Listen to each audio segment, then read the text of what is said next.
All sports, all the time. There's heroes and there's legends. Heroes get remembered. Legends never die. This is the Spoken Podcast. Hold your ears, folks. It's showtime. I'm your host, Lance Twidwell. Man, that kid, he can ball, man. He can ball. Touchdown, Kansas City! That's with freaking Mahomes, baby! Let's talk some sports, because that's what we're here to do. You are tuned in to The Spoken.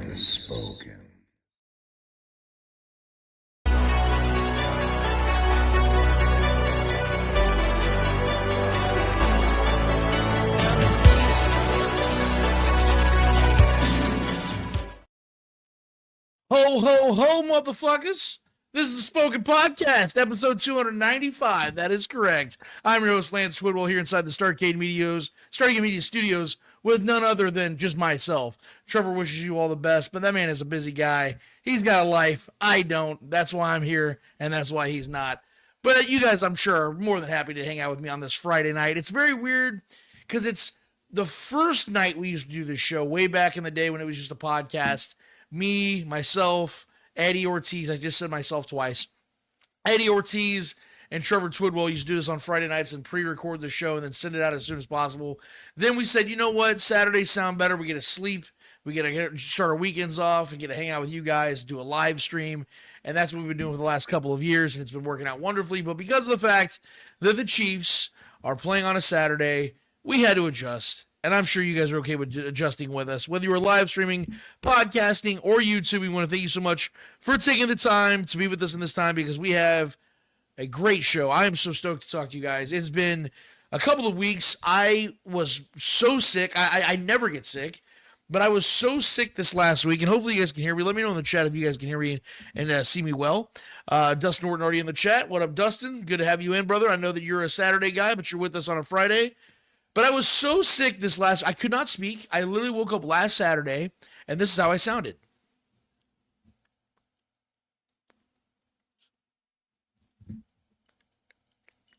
Get what I'm saying? It wouldn't have been a show. We wouldn't have been able to talk because I literally couldn't talk. And so we are now here, and MQ10, well, Mac10, I don't know how you say your name, brother, but you're here with us. Glad you're here, man. And yeah, man, I'm glad you guys are with us. Dude, this is going to be a Friday night. We're going to party. We're going to have a great time because my voice is back, which means we are back, which means we are all the way back, which means we're going to have a great show tonight. We got so much to talk about. You guys know the normal rundown that we do every single week. But before we get to any of that, when we get to all the fun stuff that we do every single show, we got to get the boring stuff out of the way real quick. Obviously, you guys know that we're trying to grow this thing. There's no mystery to that. That's why we're here, man. We're trying to build a community. That's why it's called The Spoken. So for you guys to all have a platform to speak your minds. It's not just about me. I know I'm the guy that talks the most, but you guys need to talk as well. That is why we asked you guys so kindly, but pretty soon it's going to be real rude. I'm going to start showing up at your guys' houses and hitting you with the back of a gun or something violent. I'm asking kindly you guys go to youtube.com right now, go to the Spoken Podcast, hit subscribe, hit notify, hit share, hit all that cool stuff. Appreciate all the button pushing. But what we need you guys to do the most is to get in the damn comments. Get on the live stream while we're doing the show right now. And most of the time we're doing the show on Saturday mornings at 11 a.m. Get in the stream. Get in and start chiming in. Let us know what you guys are thinking. Whatever you guys want to talk about, man, in the world of sports. Mostly Chiefs stuff, obviously, on this show. But we talk all kinds of cool stuff. If you guys want to talk baseball, you guys want to talk UFC, you want to talk volleyball. I mean, look, I my best friend's sister is one of the players over in Nebraska, and she's one of the best players in the world of volleyball. I would love to talk some volleyball. Let's freaking do this, man. Let's get weird. Let's get wild. It's a Friday night. I hope you guys are ready for Christmas. I'm ready. As you guys can see, I'm basking in the fun of it all. I hope you guys are ready. There's a theme to everything I'm wearing besides the hat, which is the obvious side of this. But if you guys missed Arrowhead Allies, I will explain that in a minute. But before I do any of that, like I said, if you guys would be so kind, if you would be so cool, go ahead and go to the Spoken Podcast on youtube.com. We would very much appreciate it. We'd very much love you so much. With that said, it is time for Lance Rants.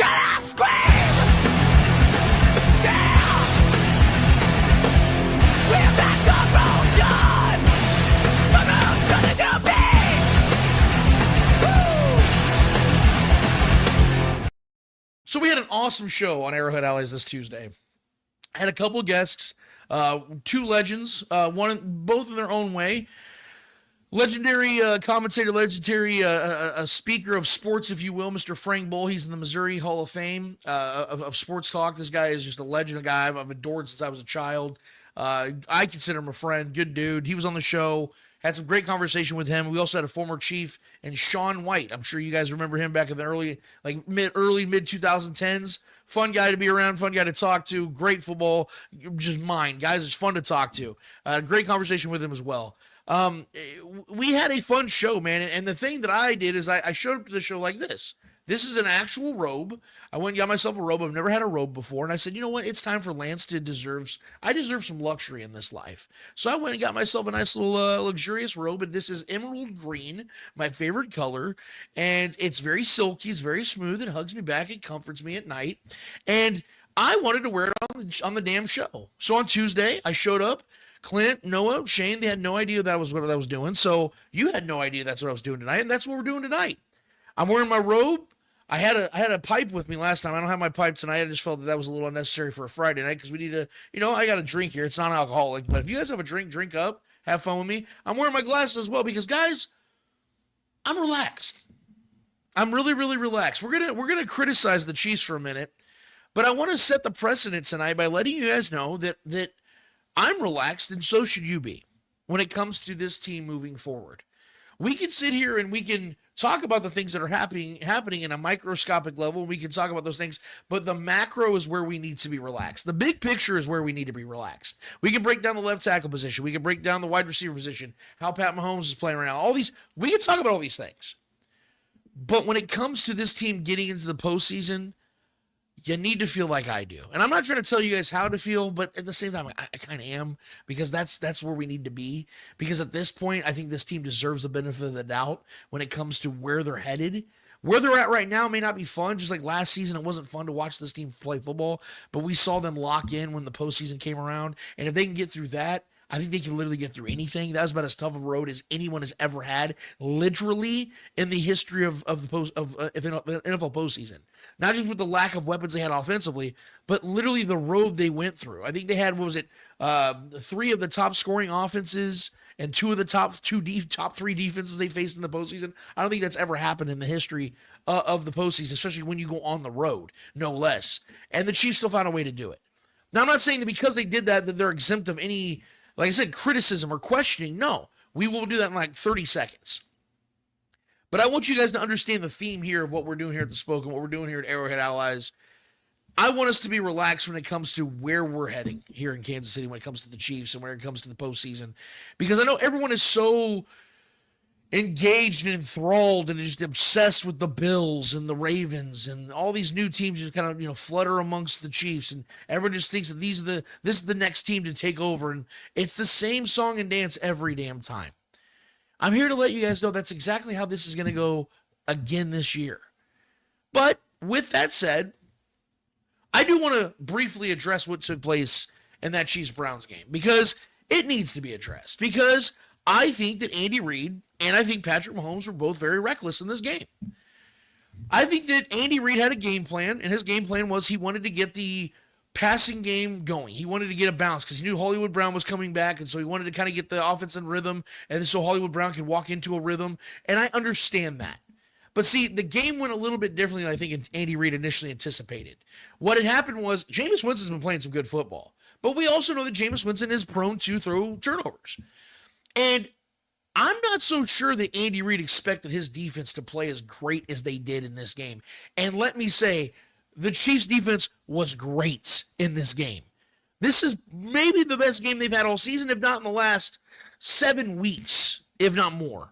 The defense was unbelievable. You can say it's because they played the Browns, but I'm going to give them more credit than that because I saw things that I hadn't seen all season. The way George Karlaftis was pursuing Jameis Winston, the way Drew Tranquil was all over the field, Nick Bolton batting down passes. Like, I was seeing things from guys that I hadn't seen from just an energetic standpoint. I haven't seen it in a couple months, at least. Maybe since last season. And so I'm giving them the credit and the benefit of the doubt for what they did. I think Andy Reid maybe didn't realize just how great his defense is going to be in this one. They shut the Browns offense down. Not just in the turnover column. sack column, time of possession, yardage. The Browns could literally do nothing unless Jerry Jeudy was catching a streak pass.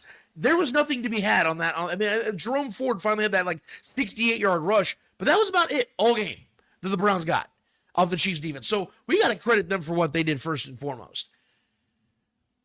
Andy had a plan. He wanted Patrick Mahomes to throw the ball 40 times in this game. I'm fully convinced of that. Not just because Patrick threw the ball pretty much 40 times in this game, but because of the way they were playing the game. You saw that Kareem Hunt and Isaiah Pacheco were getting success in the run game. You saw that when they were doing quick screens and balanced attack, they were moving the ball. That's not what Andy wanted to do.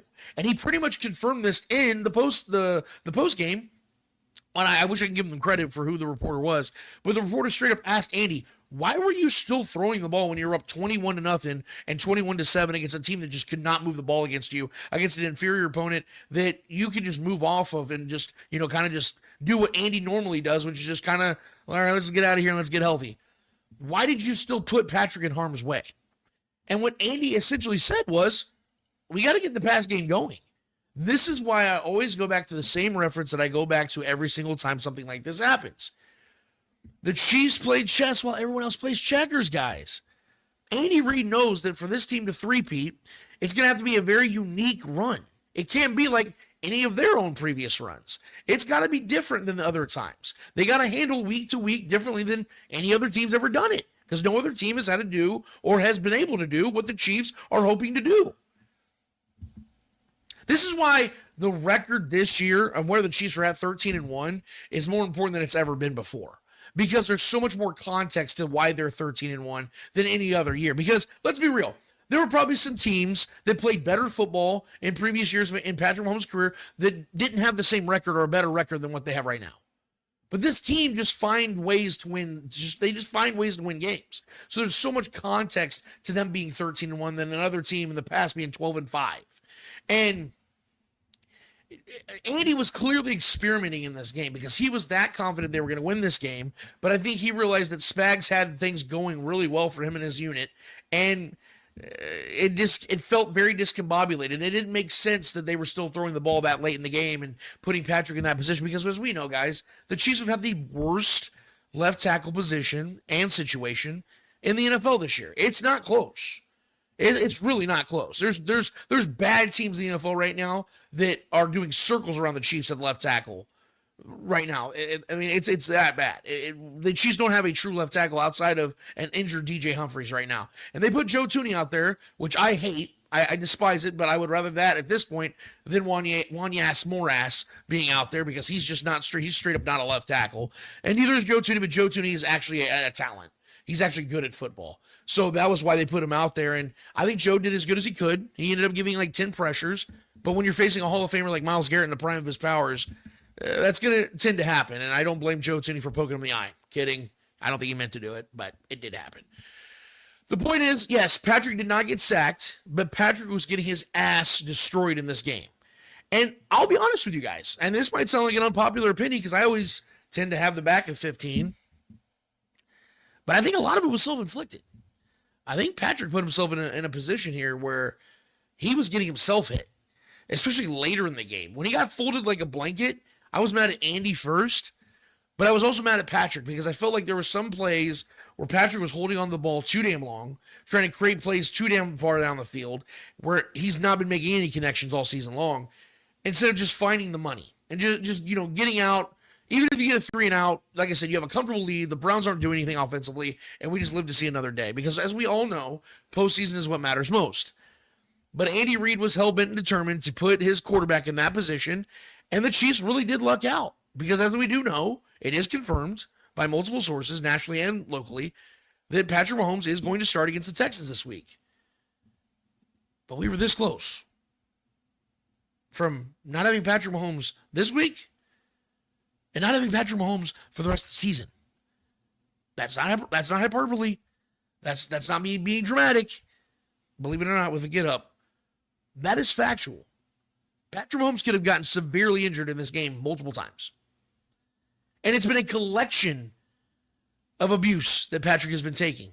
He's been hit, I think, 35 times over the last couple of weeks. That is way too many times. He's also already been sacked the most in his career by a long margin. I think it's like 9 or 10 sacks already. And they got 3 more games to go. It's a concern. It's a growing concern. So much so that they're moving, like I said, Joe Thuney out to left tackle, and he's not a true left tackle. So they got to hope that DJ Humphries gets healthy and gets right quick, or the Chiefs could be in trouble at left tackle. But we've seen the Chiefs overcome these things. And this is why I come around and say, even though I absolutely despise the way Andy Reid utilized this game and handled his own quarterback, his $500 million quarterback, I know what they're doing, I know what they're trying to do, and I know what they're trying to accomplish and where they're headed. And trust me when I say, guys, there's not a team in the AFC, there's not a team in the NFC that is more prepared for what's to come in the postseason than the Chiefs. Not just because of what the Chiefs have already done when it comes to postseason success. I know people are always like, what have you done for me lately? Well, I mean, the last 2 times we saw the Chiefs in the postseason, they won all their games. So I guess that's relevant, right? But I'm looking at this team now, and I'm seeing a team that is on a current, I think, 15-game winning streak of, they've won 15 straight games of one-possession football. Best record of all time, longest streak of all time. I mean, there was not another team out there. I know everybody right now is swallowing the Bills. Everybody's just losing their mind over this damn team. A team that just gave up 86 points over the last 2 games and are 1-1 in these games, and everyone's just like, oh my God, this team. You all watch the Bills? Shit. 86 points they've allowed last 2 weeks. I mean, you're going to tell me right now that this Bills team is going to go into this postseason and you think that defense is going to give them a long run. Josh Allen has been really good this season, guys. I think he's been a little overrated. I think he's had a nice stretch here. He's played some good football individually, sure, and I'll give him credit. Well, he's a freak. We all know this, though. It's not like it's breaking news that Josh Allen can play really good football. The man is a freak. I think he's the second best quarterback in the NFL. That's not really breaking news here. But Lamar Jackson has better numbers than he does this season. Patrick Mahomes only has, I think, 2 fewer passing touchdowns this season. We're sitting here talking about what's wrong with Patrick Mahomes.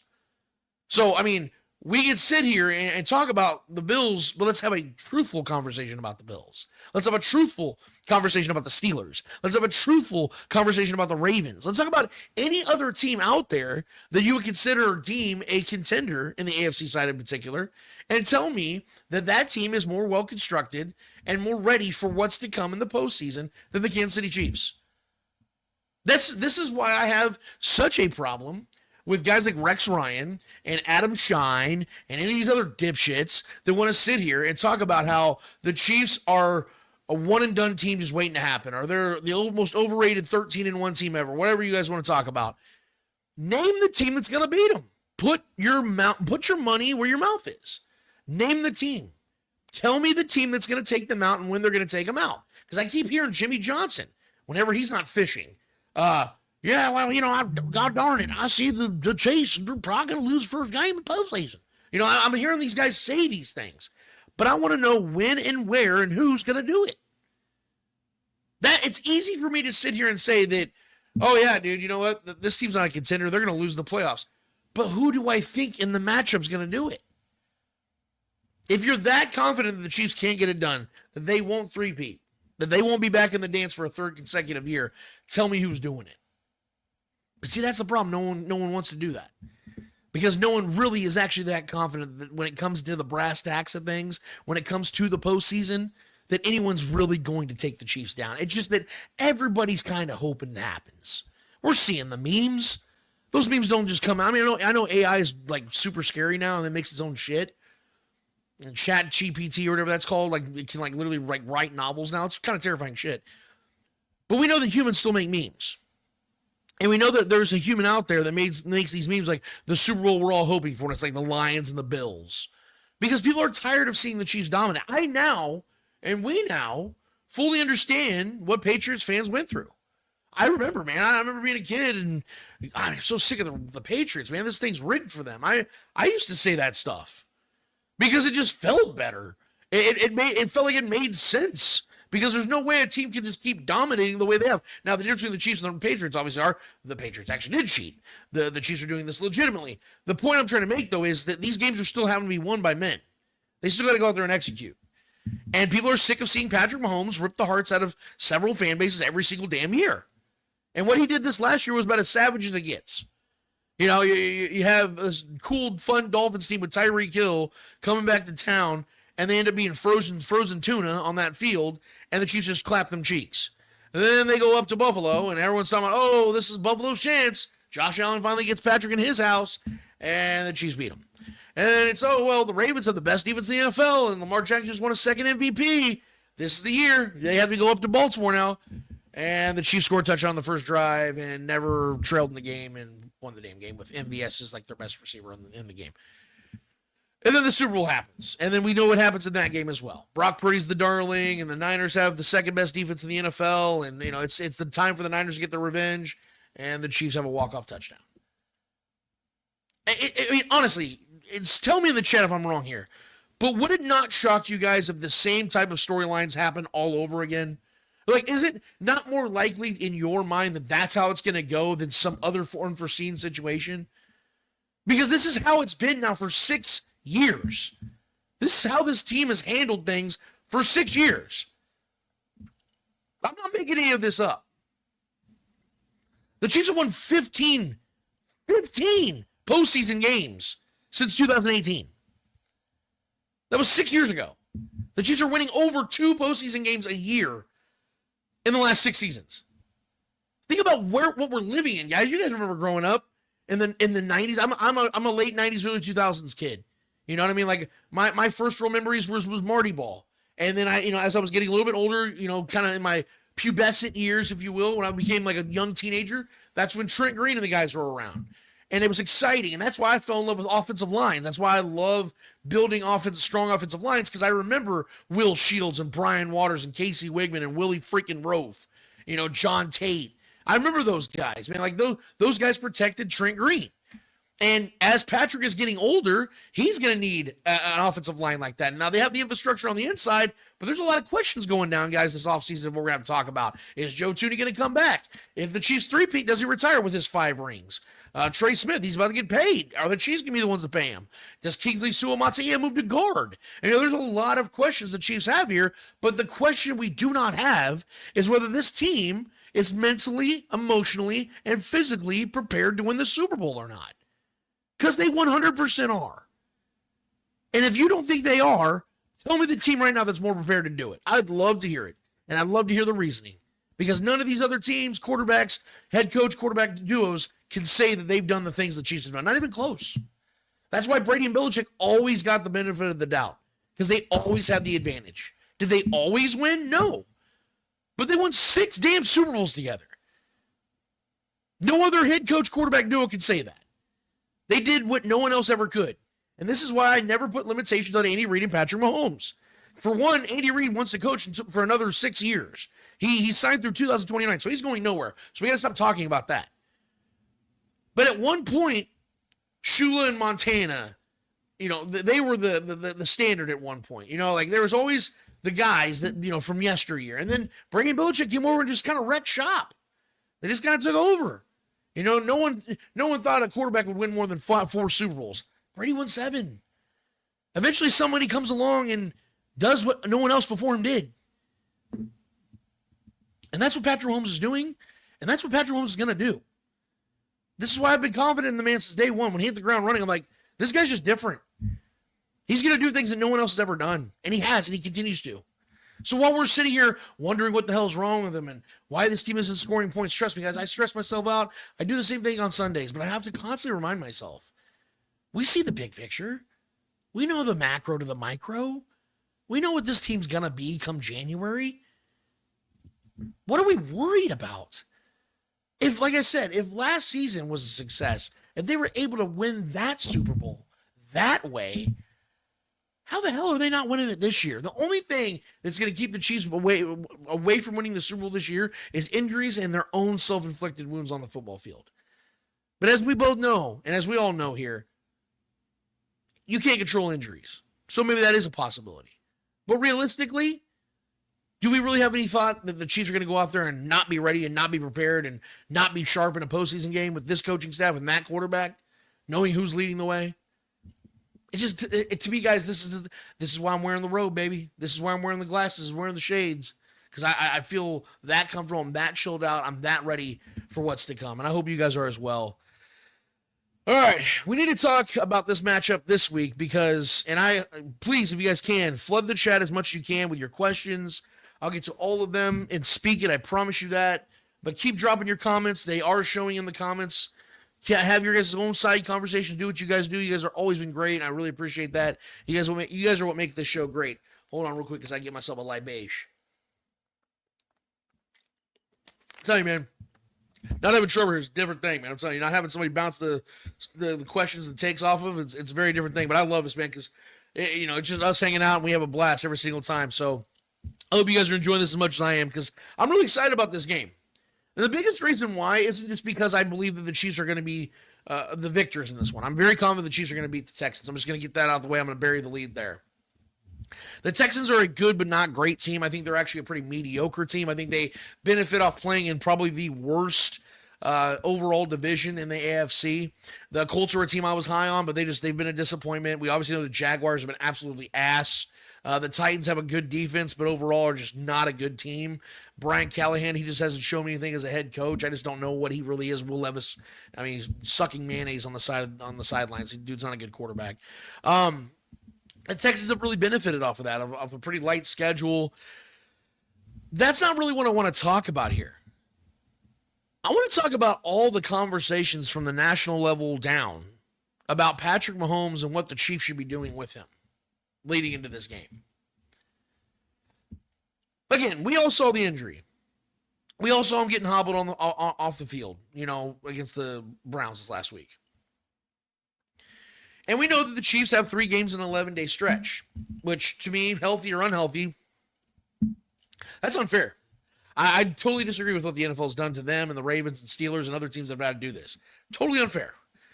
It's insanely risky. You're putting a lot of players at risk. I understand you have this whole Netflix thing going down for Christmas, but when you know that a team's going to be playing on Christmas, maybe give them a late bye week. I mean, I don't know, Roger. Help me figure this one out, big guy. I'm just some guy in Kansas. I don't make $48 million a year to lead this league, but that's just me, bro. I do this for free. But anyway, no, I don't like the way this is set up, and I think it is unfair to the Chiefs. But I think that people have been taking this opportunity with Patrick Mahomes' hobbled leg to kind of almost throw dirt on Patrick and the Chiefs for this one. Like, oh, you guys should rest him. Let Carson Wentz play. You guys don't need this one, right? You guys got a 2-game cushion on the Bills. What the hell are we thinking here? Of the 3 remaining games on the Chiefs' schedule, this is their last home game against a team that is very beatable, a team that just this last week had less than 200 yards of offense. C.J. Stroud has fewer touchdowns than Caleb Williams, who everyone is calling a bust. C.J. Stroud came into the season as one of the favorites to win MVP. The Texans might have the worst offensive line in the NFL. And you're going to tell me that the Chiefs are going to try to play this one coy? With a team like that, they have a great opportunity of beating. Could you beat this team with Carson Wentz? Maybe. I think Carson Wentz should be a starter in this league, but that's beside the point. What this shows me is 2 things from the way that people have handled this storyline going into this game. One, the teams don't really understand who the Chiefs are as far as what they're trying to do and who they're trying to become as this unprecedented three-peat. You don't just treat games like that. Like, don't play them. You got money, you got 2 more games to play. And then it also shows me something else. People don't really understand who Patrick Mahomes is. See, Patrick Mahomes is maybe the toughest dude in the league. And I say that with respect to a lot of these other guys, because a lot of these dudes out here are some of the toughest humans on this planet. The things they put their bodies through, I don't take that lightly. But Patrick Mahomes in 2019 literally had his kneecap go to the right and had to be walked off the field. And according to all the reports of James Palmer and several other people that were in the know at that time, what they've said is that and James Palmer even confirmed this week on local radio here in Kansas City. Patrick Mahomes, when he got his knee put back in place that night while still at the stadium, was begging to be put back in the game. He said, I can play. I can go. He was like trying to show them, like he was moving, and they were like, dude, you got to calm down. You almost blew all your ligaments. Like if you wouldn't have stayed still and our doctors wouldn't have got out there immediately, you probably would have had blown PCL, MCL, ACL, all the L's. And the Chiefs would have been taking L's after that. But he was out there trying to prove it, and within less than 2 full weeks, he's already back in football. And the next game he plays, he throws over 400 yards and 3 touchdowns. This man's a freak of nature is what I'm trying to tell you guys. He's not like everybody else. And all these clowns that are out here talking about how Patrick Mahomes is faking this stuff. And how about this? Everybody that feels that way, that believes that Patrick's out here selling this stuff, like Brandon Graham and all these other fans out here, why don't you, fans out there, go grab a helmet, go get on a uniform, go on an NFL field, get folded like that against the Browns, and then walk off the field and tell me how you feel. You're going in an ambulance if that was you. Okay? We're picking out tombstones for you if that was you in Patrick Mahomes' shoes. So why don't we just shut the hell up about the faking stuff and see what this guy does? Because I just find it so funny, and I tweeted this out the other day. I think it was today or yesterday. I remember everybody used to worship Kobe Bryant for having the Mamba mentality. You know, when he'd dislocate a finger or he tore his Achilles, still goes out there and sinks his free throws. Everyone's just praising, and rightfully so, man. The dude was tough as nails. All he cared about was ball. Dude wanted to go out there and play no matter what injuries he dealt with. But Patrick Mahomes does it in a far more violent sport, and we're sitting here trying to accuse him of faking it?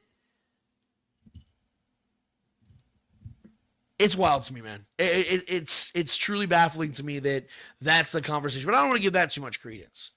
I want to give Patrick Mahomes credence in this one. Because the moment I saw that Patrick Mahomes was even walking around, that's all I needed to see. If Patrick Mahomes is able to do anything with his legs, if he's able to walk, that man's going to be on the football field. And yes, I remember Andy Reid wouldn't let him back on the field against the Jaguars until he went and got it looked at. But the moment they told him he was good, guess where Patrick Mahomes went? Back on the field.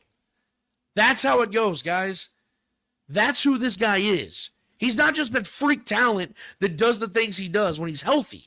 This man has accomplished things. He's accomplished more things with one healthy leg than the majority of these guys could with 2. And you think this man's going to sit out in a game? Bitch, please. This is a game the Chiefs need. And ironically, this is a game the Texans really don't. Because the Texans, they may be able to catch the 3 seed if the Steelers are somehow going on a big losing streak to finish the season. But more than likely, that's not going to happen. The Steelers have a tough game against the Ravens without George Pickens, but that's a divisional game. I think Lamar's like 1-6, 1-7 against the Steelers in his career, and they have the Chiefs, and I don't even know who they finished the season off with. But the point is, this is a game the Chiefs need, and they're getting Hollywood Brown back. I don't know if you guys saw it, but I'll pull it up right now because I want you guys to. Here it is. Our guys are all chiefed up. They posted this so you guys can see it. Hollywood Brown is now activated. And as we all know, guys, this is the guy that Patrick Mahomes early in the training camp, preseason, was getting some serious chemistry with.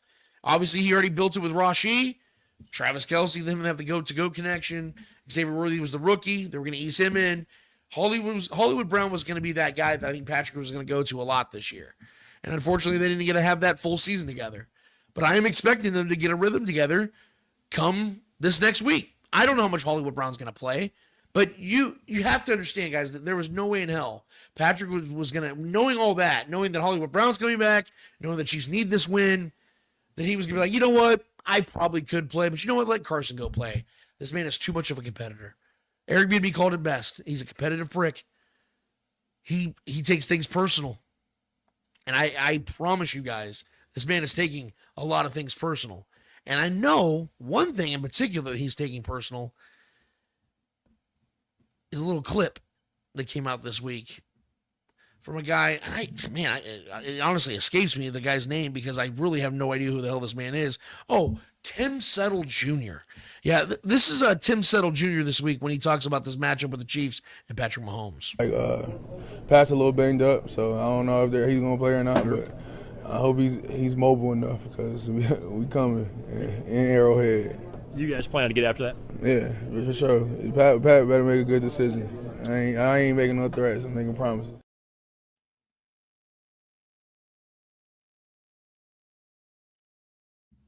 Tim Settle Jr., thank you. Thank you. Thank you so much. You know, I thought by now, players, coaches, execs, mayors, analysts, they all learned by now that you don't fuck with Patrick Mahomes. And here we are. 2K24. Almost 2K25. And we still got people out here poking the motherfucking bear. Thank you so much. Thank you. Like, I don't think people understand how awesome this is. Because Patrick Mahomes pays attention to this shit. You don't think he collected every ounce of data from last season when everybody was throwing dirt on the Chiefs when they lost 5 of 8 games? And rightfully so, by the way. That was actually deserving. But Patrick used it as fuel and went on the road and beat Buffalo. Went on the road and beat the Baltimore Ravens. Went as the road team in the Super Bowl. Just go with me on that. And beat the Niners. They were underdogs in all 3 of those games. You don't think that Patrick Mahomes heard these words from something called Tim Settle Jr., who has 76 total tackles and 14 sacks in 7 NFL seasons? When you're a guy that averages 11 tackles and 2 sacks per season, you're probably not the one to be making promises.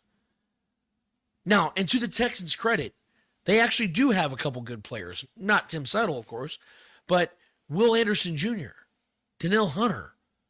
2 guys that have over 10 sacks this season. In fact, they're the only teammates in the NFL that have 10 or more sacks this season in the NFL. So this is a legitimate pass rush. But why in the literal hell would you say these words, especially when you're literally a nobody? Nobody knows who you are until you started opening your damn chops. And you're making promises, letting Patrick Mahomes know you're coming. Real quick, if you guys can, because I know you all have great memories, show me a time that somebody said something this fucking stupid about Patrick Mahomes or to him, and it worked out in their favor. Please, I would love to know the reference. Because every time I've seen or heard these types of comments, it's always bit that dude in the ass. The most recent one I can think of, or at least it's one of my favorites, was the Burrowhead chant from, I think it was Hilton, the cornerback from the Bengals, when he said, "We'll see y'all at Burrowhead." And the Bengals have a losing record since then and haven't been back to the postseason since then. You don't do this. But goddamn, do I love it that you do. Because all you're doing now is you're waking up a sleeping giant. The Chiefs have literally been sleepwalking through this regular season. And they have less than a handful of games left to go. They know they got to pick up the pace. They're just looking for something to kind of get them jazzed and juiced up. And you literally Amazon packaged it to them, buddy. You literally Amazon primed it to them. You said, "Here, buddy, rush delivery. This is right before our game. You're welcome. Merry Christmas, PM 15. I could not be happier. Everybody wants to get mad at Tim Settle. I fucking love this guy. Yeah, I have no idea who he is either, but I love him. He's the best because he literally just gave our quarterback all the ammunition he needed. I know some people say, "Oh, they don't pay attention to that stuff." Guys, we're normal people here. If we heard that somebody was saying something about us, come on, let's be real. All of us care.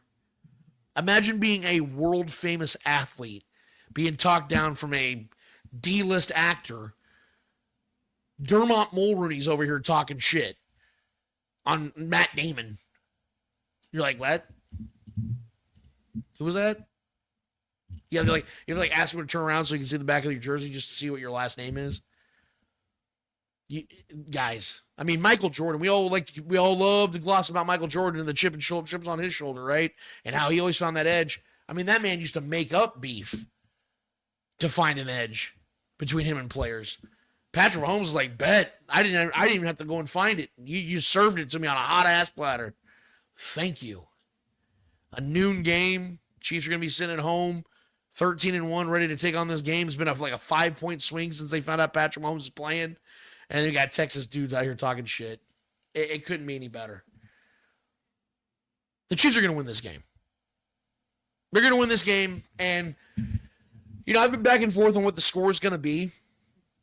But and I said this on Arrowhead Allies, and I'm going to say it here on this show, I really believe that this is the uptick for, obviously, the offense. The offense is going to get better. I think they're going to figure out their left tackle woes. I'm not saying it's going to get great. It's never going to be great until they actually, this offseason, focus on it for once. But they're going to figure it out enough to get the job done. Hollywood Brown is going to be a massive asset as the time goes on because he's going to be the guy that creates separation and stretches the field. Xavier Worthy and Patrick Mahomes just haven't been able to get on that tune yet, that channel yet. A veteran like Hollywood Brown in this offense is going to be huge. I'm really of the belief. I'm not saying he's going to go out there and put like Terrell Owens type numbers up, but I do believe he's going to be a difference maker, a guy that the defenses have to respect. They're going to have to put some legit corners on, and that's going to open up things for D-Hop. It's going to open things for Travis Kelce, Noah Gray, who's all of a sudden become a weapon in this offense. The running game, because of emptier boxes, they're going to be able to stack boxes on the Chiefs now. I really think that having a guy just like Hollywood Brown is going to be a massive asset for the Chiefs. So the offense is going to get better. But Amenahu every single week seems to get better. Turk Wharton has been an underrated player this season, especially of late. Karlaftis, I think he has 3 sacks in his last 2 games. Mike Dan is looking healthy. Chris Jones is obviously a dog. We know who he is. I really do believe, guys, this defense is going to make things really difficult on C.J. Stroud in this game. I'm not saying that C.J. Stroud's going to get shut down all game long. This dude, C.J.'s a badass, and I respect the hell out of C.J. Stroud. But he's coming into a cold, brutal, scary environment. He's never played here in Kansas City before, and he has to come in here and play. I think it's going to be like 28 degrees, 30 degrees. Houston, a team in Houston who plays in the dome, having to come out here in the elements. I'm not sitting here saying the Chiefs are going to shut them out, but I am going to say, guys, that I think they hold the Texans under 20 points in this game. And I think the Chiefs score over 20 points in this game. I'm not saying that they're going to have some awesome show of, display of offensive prowess, but I think Patrick Mahomes is going to shock you guys by how good he looks in this game, because of everyone thinking his leg is really in bad shape. Man's been a full participant in practice. He said it's way less significant than it was against the Jaguars, and we saw what he did in that postseason run with one leg. I think Patrick Mahomes is going to go out here and put up a couple touchdowns. I think the Chiefs win this game, and I think what Andy does in this game is what he should have done in the Browns game, and he's a little bit more methodical in the third and fourth quarter. And I think the Chiefs kind of coast into a victory. If I was to give you guys a score prediction right now, and obviously we'll give you guys our full slate on our Facebook page in the morning, I would say the Chiefs probably win this game. Man, I'll say 24-14 or 24-16, something like that. It's going to be really difficult, I think, for the Texans to manufacture a lot of offense. Their offensive line is going to have a really tough day against this Chiefs pass rush, who all of a sudden has gotten really good. Chris Jones might have himself a couple sacks in this one. In fact, I'll say Chris Jones is my key defensive player in this game, and I will go ahead and say that,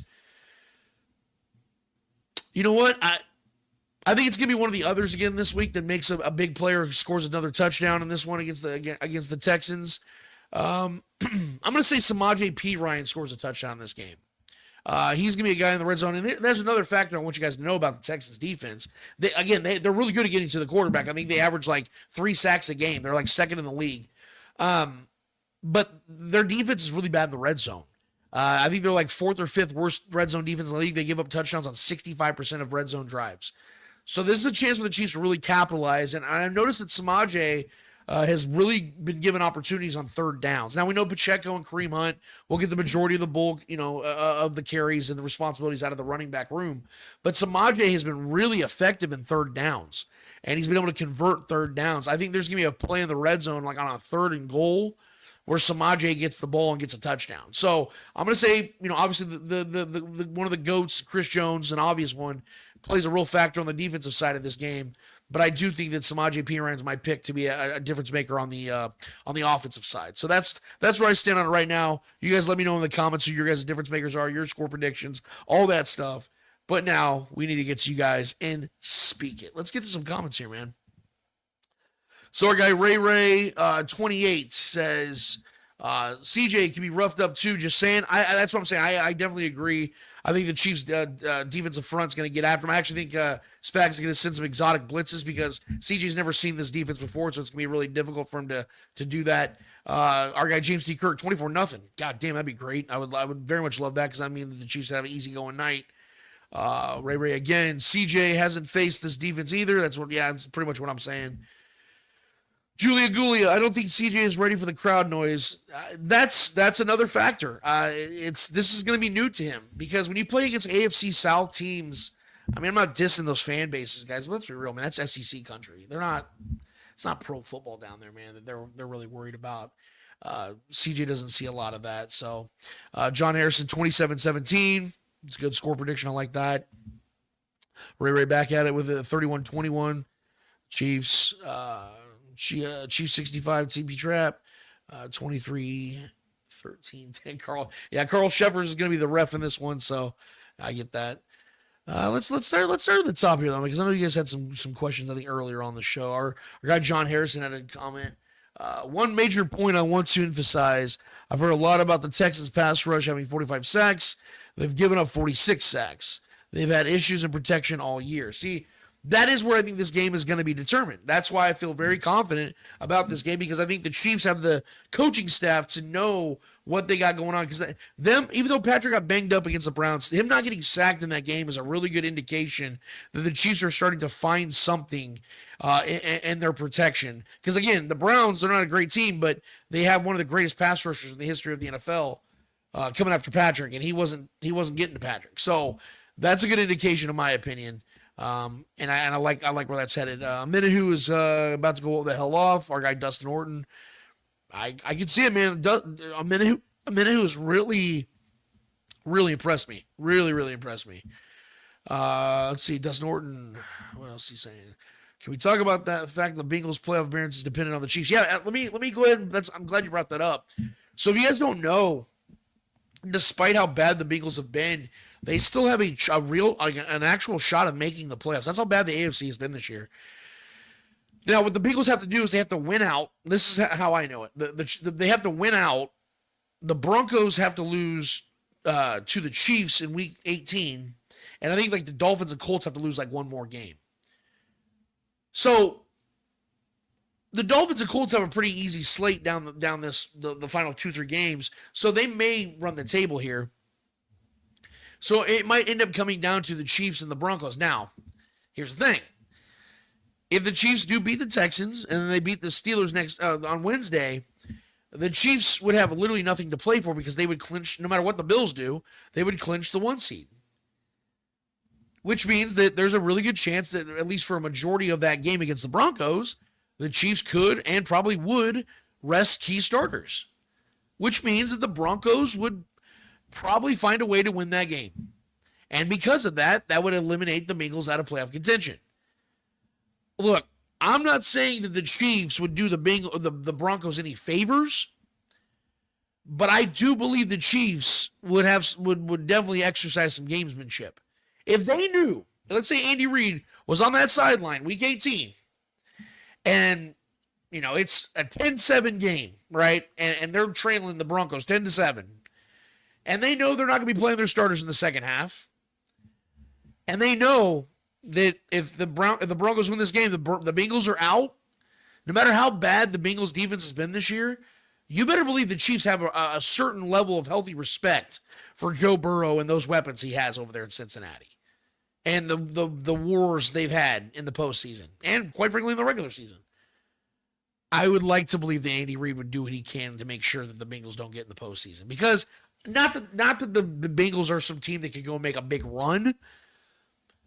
But let's be honest, man. When you have a certain level of respect for a team like that, and they're the last team to knock you out of the postseason, you're not going to do anything. You're not going to let them walk into the postseason. You're going to make sure that they don't get into the postseason, just out of respect. So I would like to believe that Andy Reid's going to do what he can. If that scenario does present itself that way, I think Andy Reid would make sure that he helps. Jay Kelsey, you rock, Lance. Thank you. I like you, Jay. I appreciate you for that, man. That means a lot. Gilbert Johnson, love the show, guys. Do you think offense starts looking better with Hollywood? First of all, thank you for liking the show. The show likes you back, Gilbert. Yes, I definitely believe that because, like I said just a few minutes ago, what I think Hollywood, what he offers this offense is something they don't really have yet, a field stretcher. Now, I think that's what Xavier Worthy ends up becoming. But Xavier just hasn't become that threat yet because him and Patrick aren't connecting on those deep throws yet. So I think that time will come. But see, Hollywood is more of an established veteran in this league. He knows how to. I just think there's going to be more of a comfortability between Patrick Mahomes and Hollywood Brown, probably pretty quick. I think you're going to see. I'm not. Like I said, I bet Hollywood probably plays 10 to 15 snaps of this game. They're just going to get him going. But I wouldn't be shocked at all if they have him go for just like a go route where he just takes the top of the defense off and Patrick just chucks him one.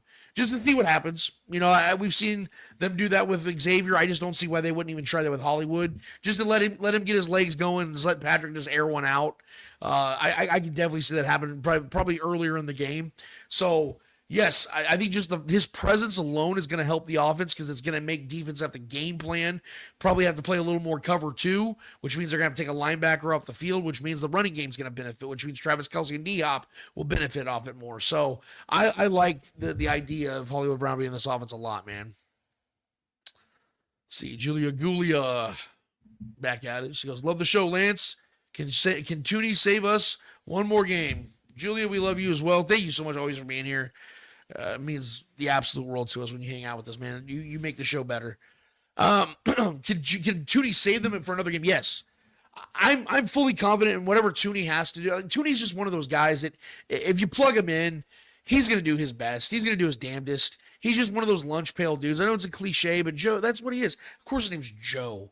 He looks like a Joe. He lives like a Joe. He plays like a Joe. He's just that guy, man. He just can always rely on, man. He's that dude, man. And so, yeah, I'm betting heavily that Joe Tooney will play left tackle in this game, and I am betting heavily that we will get a repeat performance of Joe Tooney playing at a high level at left tackle, high enough to help Patrick Mahomes get some time in the pocket, deliver the ball where he needs to, and have the run game run at a healthy rate. Yes, so I think for one more game, Joe Tooney's going to be able to conjure it up.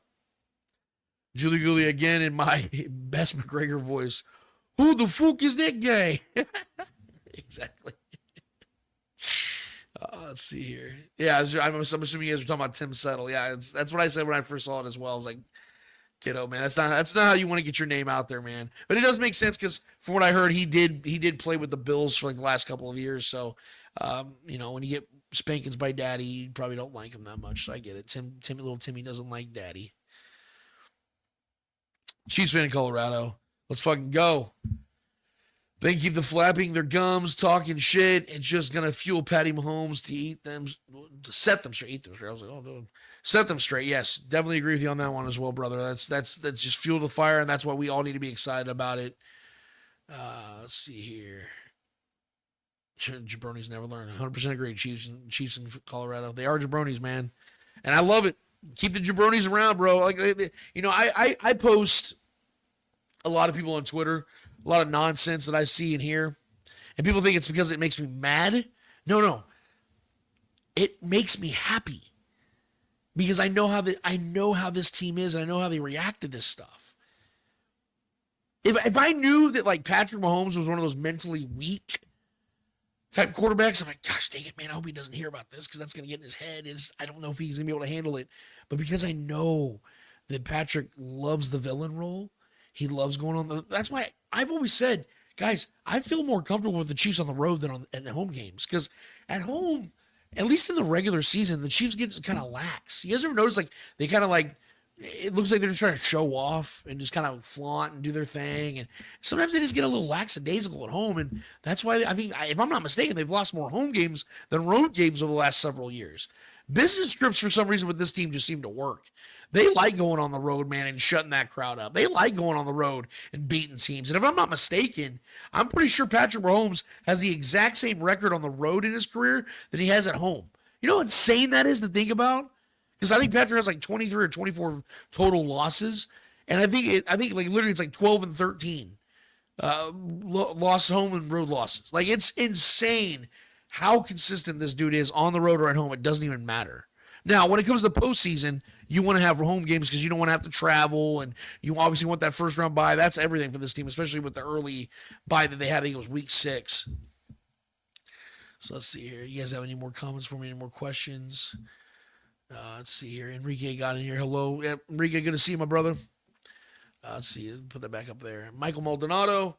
And a funny world could see a Bills versus Bengals in the first round. Man, that would be funny. And it is possible, like I said, if the Chiefs were to beat the Broncos in this scenario, that actually could happen. Let's see here. Our guy, MK10. I'm trying to get to all of you guys as much as I can here. This is the fun part of the show. Of the teams that are left, which of their pass rushers scare you the most? I think Denver. For some reason, they don't lock up the 1 seed. They can cause their pass rushers to go after the last time. Go after Pat the last time. Yeah, I mean, the Broncos are a team you got to fear and respect from that perspective. I think Bitonio, if he wanted to, could have absolutely just murdered Patrick in that last game.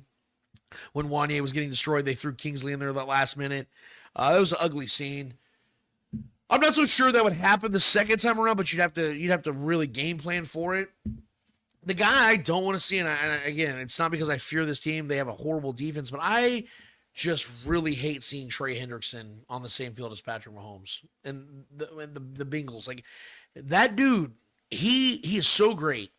And whenever he plays the Chiefs, I hate when I see those bare hands, because, you know, most people wear gloves on the football field. He always has his bare hands. And something about that is just so damn intimidating. When you see a dude out there, it's like baseball.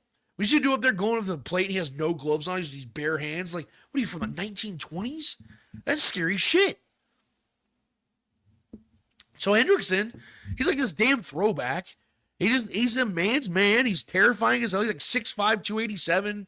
Just a terrifying human being. I don't want to see Trey Hendrickson. Outside of that, though, like anybody that's currently in the playoffs, I mean, it's hard to disagree with the Broncos situation, man. Because like I said, but then again, you have Khalil Mack and Joey Bosa. Like those are always scary guys. Pretty much anybody right now, because you know if Wanya ass more asses out there on the left side.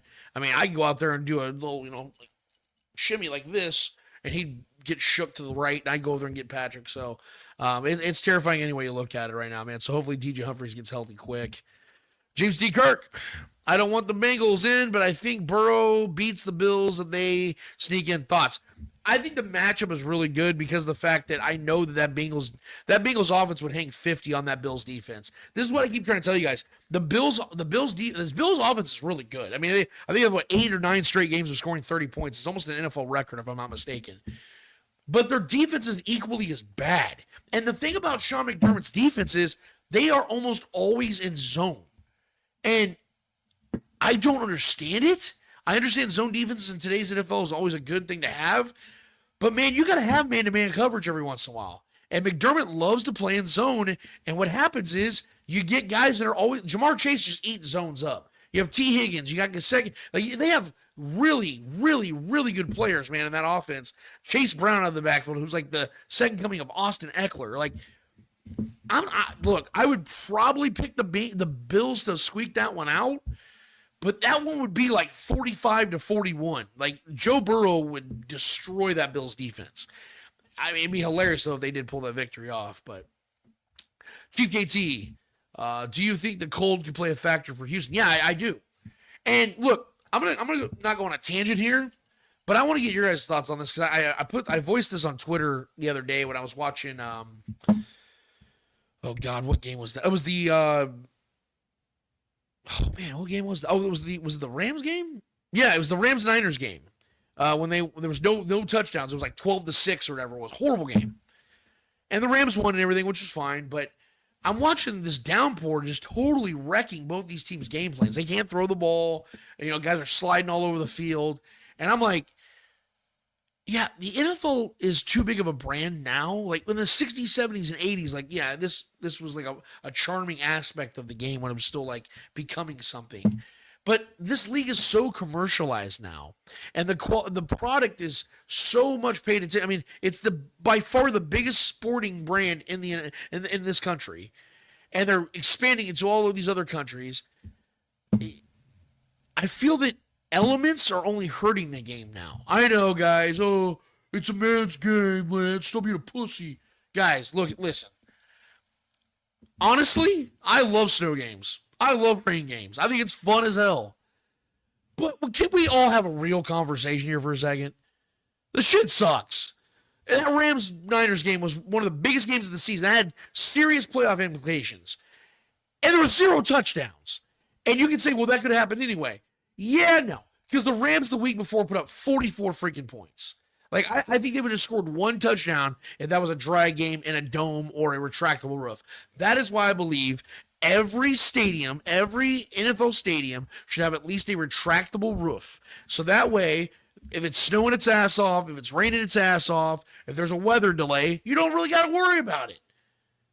Because you can just have warm, dry climates all year round. Why do you think teams like Minnesota Vikings have a dome? Why do you think a lot of teams are moving towards that? When the Chiefs move to Kansas, I guarantee you Clark's going to have a retractable roof on that brand new ass stadium. Because he knows he wants other attractions to also be there throughout the year. When you have an open air stadium, you can only do stuff in the spring and summer. And sometimes in fall if you're lucky. But Taylor Swift's a part of the family now, so you want her to do her shows in December out here. The only way that's going to happen is if you have 70-degree, climate-controlled, retractable roof. It's got to happen. And the quality of the game depends on it. I don't want to see games in the postseason where we can barely watch it because it looks like, Scarface sneezed on the field and there's just cocaine all over the damn place. I want to see clean, dry football, and the game is decided by the X's and O's and the Jimmies and the Joes. Not the Snows and the Snows. Yeah, those were bad. All right, moving on.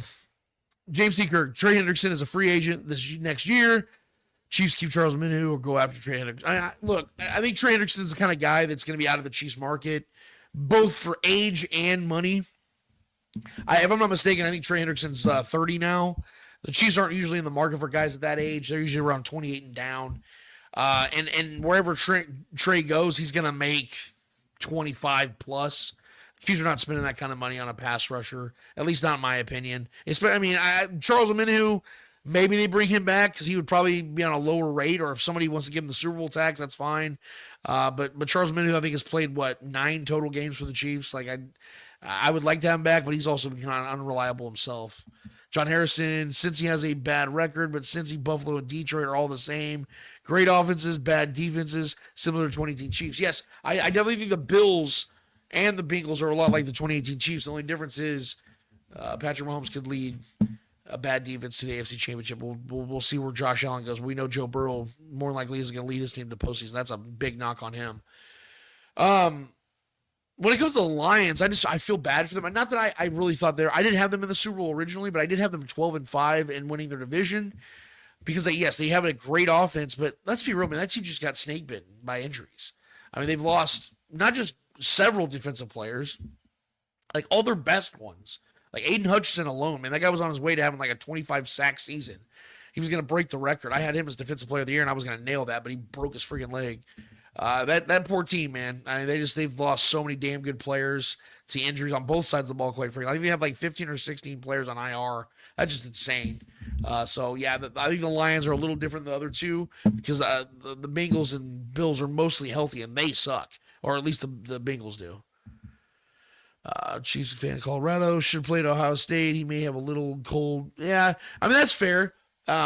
Stroud did play in colder weather, I guess, up there in Ohio State. But what I'm saying is we know the college season doesn't play that. They don't play deep into January unless you're like deep in the BCS title game kind of stuff. So I don't know if he's ever seen and felt this type of environment from a climate standpoint and from just the atmosphere of Arrowhead Stadium. You really can't compare it. Let's see here. Yeah, our guy disagrees with me. I'm sorry, put that back up there. Yeah, Damasio, I'm sorry if I'm saying your name incorrectly. Playing the elements. Okay, I mean, look, everyone's got their opinion, dude. I'm just saying to me, it lessens the quality of a product that's trying to grow. They're trying to make their brand bigger, trying to get people to pay attention to it more. I think that you lessen the product when we got guys out there in a monsoon swimming around trying to run a freaking fade route. Our guy, Chief, your 65 horsepower trap. Of course, I want a dome, but not if it means we lose Arrowhead. Well, hate to break it to you, bub, but by 2029, 2030, the Chiefs will not be playing at Arrowhead.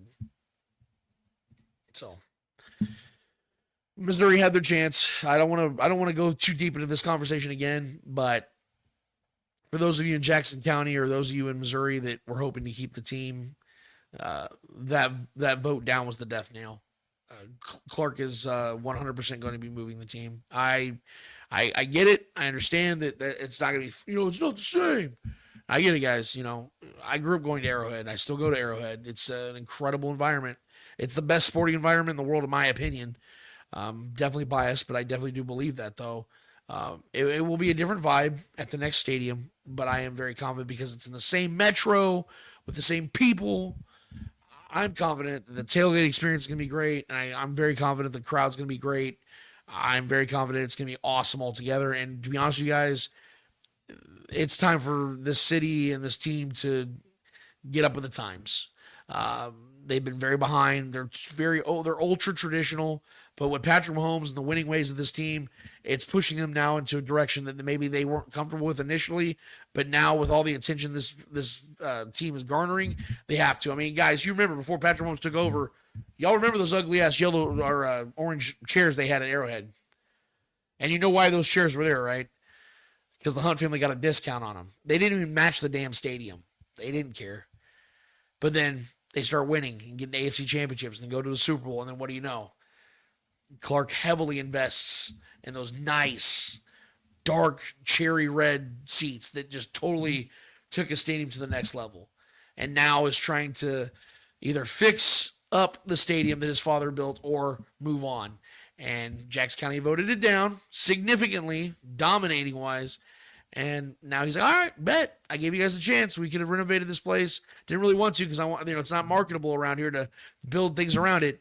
When they move over here next to the Legends or in Bonner Springs and they got everything around it and everything they can do around it, then you're going to see, guys. You're going to see what Clark's idea has been all along.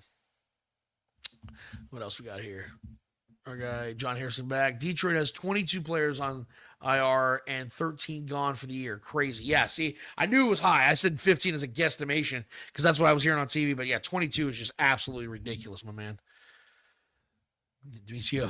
Arrowhead is, yes, it is. It is heaven on earth, man. But I'd like to believe that the next one's going to be second heaven. So we're going to be all right, man. We're going to be all right. All right, that's where we're going to end things on Speaking, guys. I definitely, man, my God, that was awesome. You guys were great. I mean, not like a ton of questions, but just the interaction is everything we needed, man, for this show to be fulfilled and to make it whole. And you guys are the reason why it is. And so I very much thank you guys for chiming in and being a part of what we do here on the show every single week, because I'll be honest with you guys, Trevor and I can just talk off air and it would be the same thing.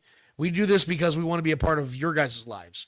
We want you guys to be a part of ours. This is what we do, man. Like, this is the fun, yes, during this time of year, it's at the peak season, if you will, football's in full swing, but we do this all year round for a reason, because we love it too. And you guys make the show fun. So Speak It is definitely a segment we're glad that we put together, to have you guys as a real a real part of the show. Let's see. James actually has one more question to get in here. Lance, you look festive. Tonight's plans is tonight's show, baby. I got this is for you guys, damn it.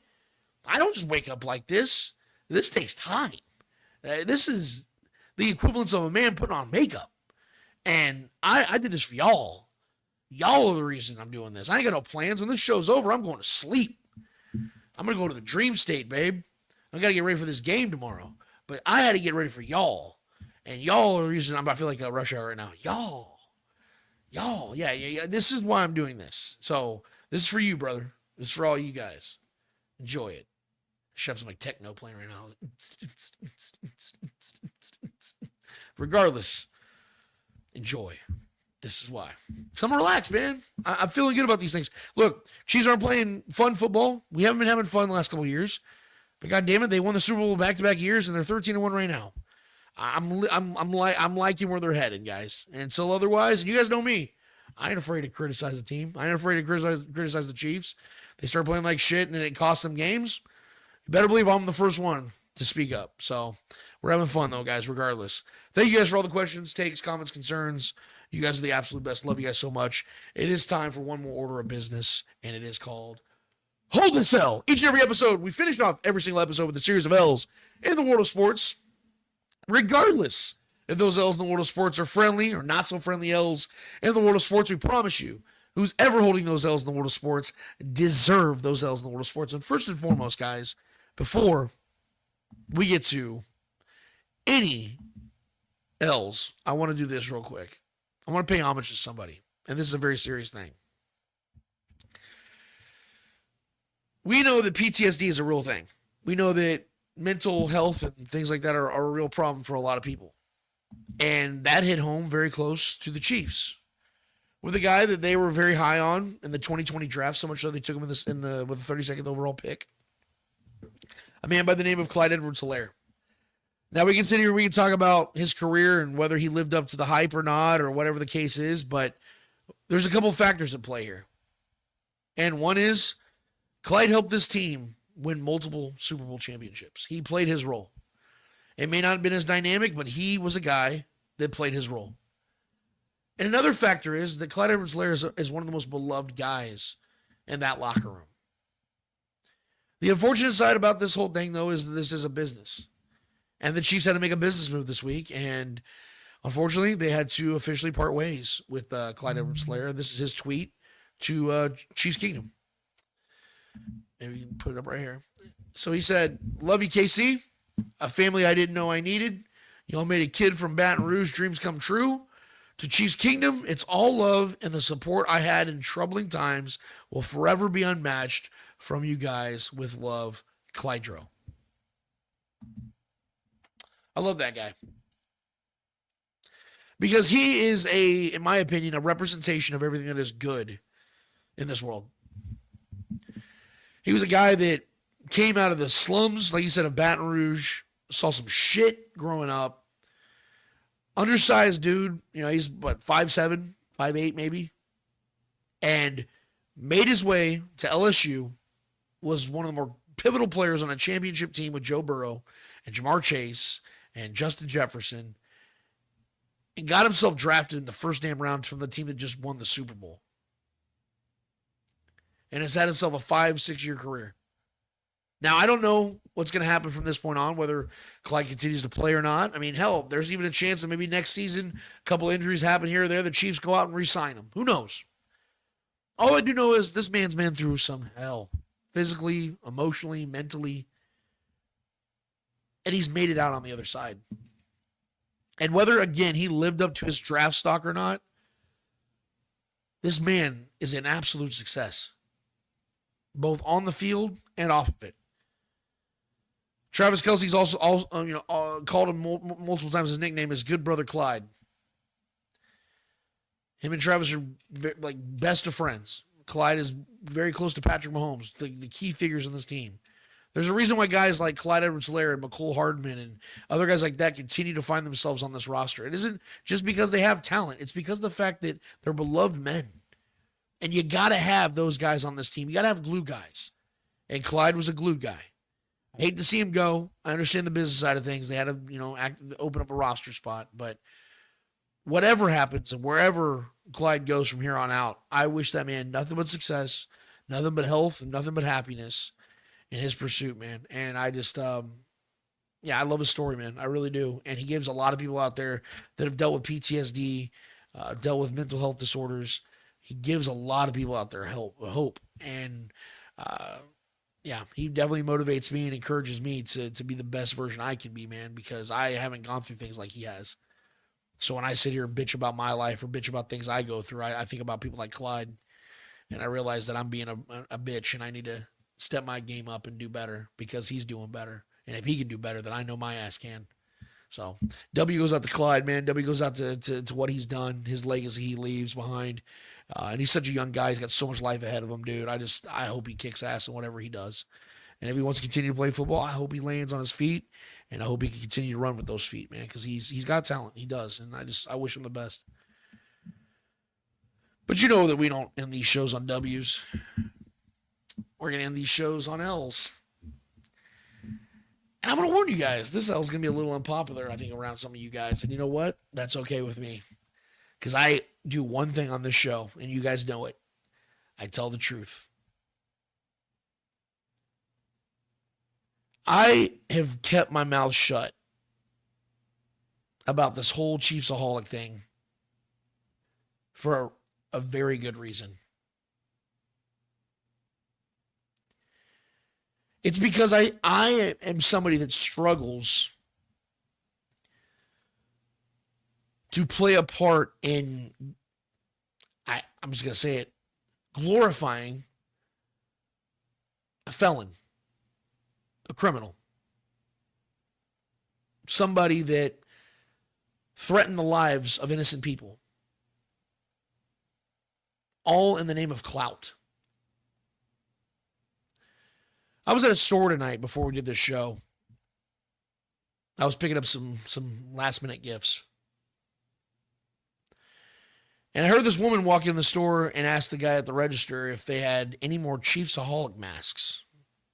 Supposedly the store was selling Chiefs-aholic masks. And I guess they were sold out.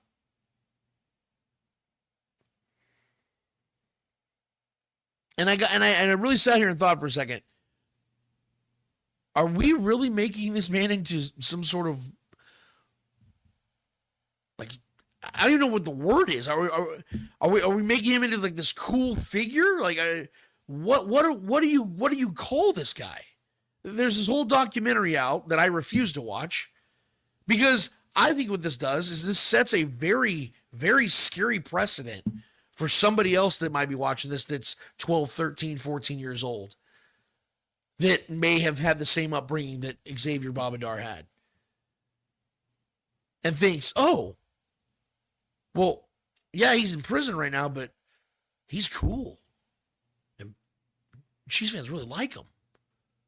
And this guy was, I mean, I've even seen people that I know, I'm not going to say your names, but shame on you, that have sat here and justified him robbing these banks to get the Chiefs games.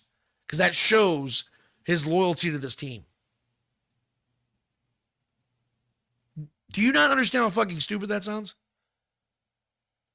This man, for those that don't know, had guns, loaded guns, pointed at innocent women's heads.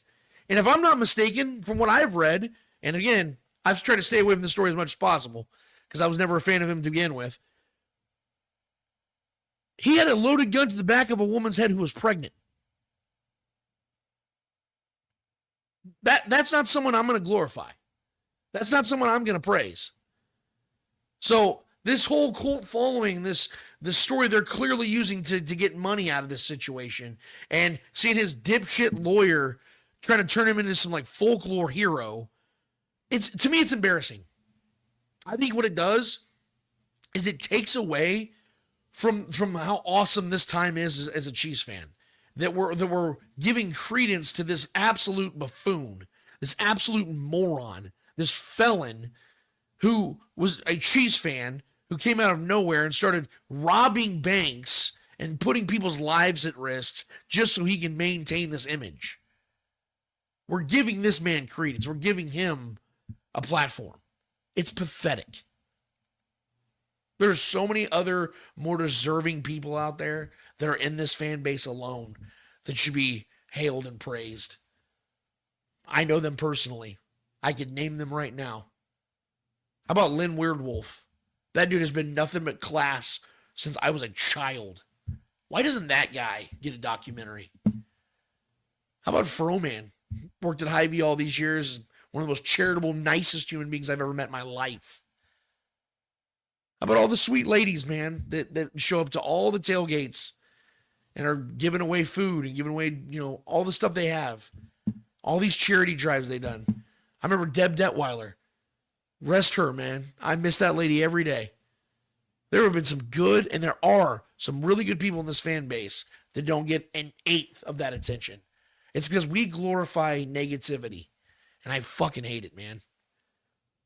So, yeah, I got on a soapbox right now because this shit deserves an L. I think it's pitiful. I think it's pathetic. And that's why I've kept my mouth shut about it for a long time, because I was hoping that other people would see it that way. But when I heard that lady asking for a fucking 𝚂𝙿𝙸𝚂𝙾𝙳𝙴 mask tonight, given that I'm assuming for a Christmas present, thinking this shit's a joke. This isn't Michael Myers, guys. This isn't Terrifier. This isn't Freddy Krueger where it's make-believe. This is a real dude that did real shit that put people's life. I mean, we just got to talking about 𝚂𝙿𝙾𝙺𝙴 and the PTSD he went through, seeing a gun being pointed at his best friend's head. And 𝚂𝙿𝙾𝙺𝙺 was doing that same thing to other people. How do we differentiate it? It's pathetic. Dude's pathetic. He deserves to be in that prison. And those people don't deserve to go through the things they went through, because they're never going to be able to live down those nightmares. So, for that, you motherfuckers that celebrate this shit and 𝚂𝙿𝙾𝙺𝙺 himself, you get to hold this L. It's been a fun show, and I hope you guys have had a blast. And hopefully next week Trevor will be back, because when Trevor's back, the show just has a little bit more of a. It definitely gets better looking around here. I'll tell you that, because I look like Zach Galifianakis if he took Ozempic for a week. But I have had a blast, and I was looking forward to the show all week. I had to get this in because we missed last week, and I don't like missing shows. I don't like missing you guys. It's just not. It's not the same, man. When I don't get you guys and get to talk with you guys about this, so I'm really glad that you guys were here. You guys, man, have been nothing but absolutely active in this chat. Love you guys to death. I tell you at the top of every single show. I tell you at the bottom of every single show. If you haven't already done it, go to YouTube, go to the Spoken Podcast, hit subscribe on that, guys. We very much appreciate every subscriber on there. Tell your friends about us. But also, every single time we go live, we would love nothing more than for you guys to get in the chat and be a part of this thing, man. Because, yes, I'm the one with the microphone, but that doesn't mean I'm the only one that has to speak. This is the time for you guys to talk, man. You guys are in the chat right now. Keep hammering away. Keep being a part of this thing, dude. We want you guys here, and we appreciate you guys, every single one of you guys, for being here, man. So, TJ, thank you for jumping in last minute, bro. Give us your takes. Watch the show again and give us your takes, brother. You know you're always welcome here. Ray, we appreciate you to death. John, you're the MVP around here, bro. I mean, you're practically one of the founders of the show at this point. You're always giving us. You're like our statistician. Every one of you guys has value here. And, yeah, I'm humbled by it, man. I'm absolutely humbled by it. A guy that 14 years ago this month decided to come up with a Facebook page called The Spoken to what it is now. I mean, it just doesn't get better than this, man. So I love you guys. I really do. I really do love you guys. I don't say that lightly.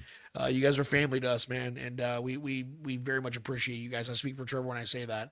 And I just hope that you guys have an awesome Christmas if you guys celebrate it. If not, just happy holidays. Enjoy time with your families. Do what you do. Just don't harm other people. That's all I say. As long as you're keeping the peace, I'm going to respect it. So for that, I'm Lance Woodwell. Clay Windler on the other end, man, of Red Stripe Cinema, who does an amazing job at what he does, man. Helps me keep this thing together. I could not do this without Clay Windler. I appreciate him every single day, man. I appreciate him every single week. He saves us here, man, for the entire Starcade Media family. Noah, Clint, Shaggy, all of us, man. We really appreciate all you guys. Definitely join us next Tuesday at 6 p.m. We always have great shows there as well. You guys know where to find us here at the Spoken Podcast. That's it, man. Been a great show. Merry Christmas. Happy holidays. Happy Kwanzaa. Happy Hanukkah. Let's do it all. You guys have yourself a great night. We'll talk soon. We out of this bitch.